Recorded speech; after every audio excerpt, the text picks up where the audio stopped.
There is a fossil record that scientists quietly argue about, not because it's incomplete, because of what it suggests.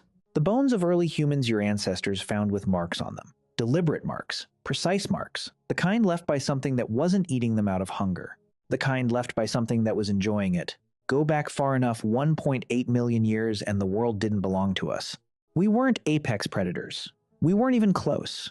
Early Homo species were small, slow, and soft. No claws, no venom, no real speed. We were, by almost every biological measure, prey. That part, most people accept. But here's what they don't teach you in school. We weren't just hunted by animals. There is growing evidence, uncomfortable, contested, deeply unsettling evidence, that early human species hunted each other. Not for food, necessarily. Not always for survival. Sometimes, for something far darker, and the story of how we know this is almost as disturbing as the fact itself. In 1994, researchers excavating a cave system in northern Spain, a site called Atapuerca, found something that stopped the dig cold. Thousands of bones, dozens of individuals. Homo antecessor, one of our earliest European relatives. But the bones had been processed. That's the clinical word scientists use. Processed. The skulls were cracked open. The long bones were split. The marrow was extracted. And the cut marks, the scrape patterns left by stone tools, matched exactly the marks found on butchered deer at the same site. The immediate interpretation: cannibalism. Survival cannibalism, probably. A desperate act by desperate people. But then something strange happened.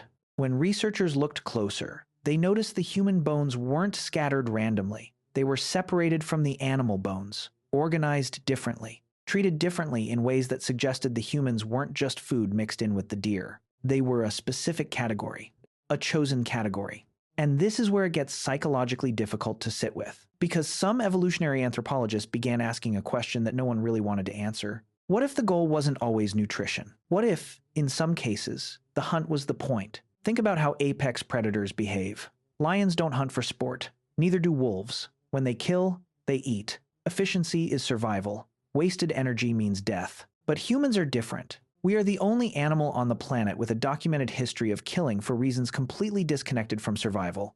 For status, for ritual, for entertainment, for the psychological reward of domination. And that didn't start with the Roman Colosseum. It started much, much earlier. Anthropologist Mary Steiner spent decades studying early human predation patterns in the Mediterranean. What she found was a behavioral signature, a hunting style that showed increasing complexity and intentionality over time. Early hominins didn't just scavenge, they began coordinating, surrounding prey, driving herds off cliffs. And when different Homo species occupied overlapping territory, the same techniques appear to have been applied to each other. There are sites in Europe and the Middle East where Homo sapiens and Neanderthals coexisted for thousands of years, and the fossil record in those regions shows something unsettling. A pattern of violent cranial trauma on Neanderthal remains that looks less like defensive wounds and more like trophied kills. Skulls with deliberate holes, faces with targeted fractures, bones arranged in ways that suggest they were kept, displayed, or carried. But that wasn't the worst part. The worst part is what happened to the Neanderthals as a population. In roughly 5,000 years, a blink in evolutionary time, they were gone, completely gone. And while climate and disease played roles, some researchers now believe systematic, intentional predation by Homo sapiens accelerated their extinction in ways we've been reluctant to fully name. We didn't just outcompete them.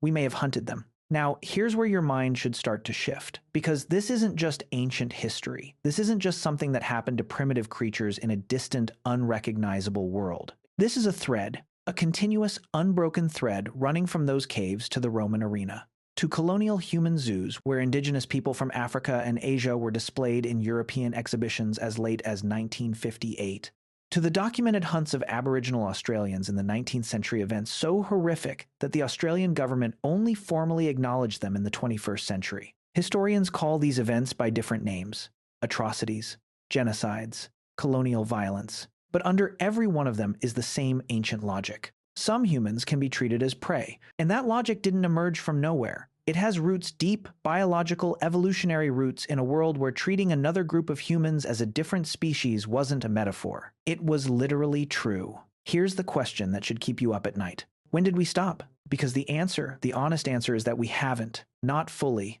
Not cleanly. The capacity to dehumanize, to look at another human being and reclassify them as other, as prey, as something that doesn't deserve protection, isn't a glitch in human psychology. It's a feature. It's ancient.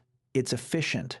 And under the right conditions, it activates. Psychologists call it infrahumanization, the unconscious tendency to perceive outgroup members as less fully human. Experiments show it happens automatically, within milliseconds, before conscious thought can intervene. It shows up in healthcare settings, in courtrooms, in hiring decisions, in how police officers assess threat levels. We like to think the hunting ended when we left the caves, but the instinct never did. It just changed its uniform. And this is the part almost nobody talks about.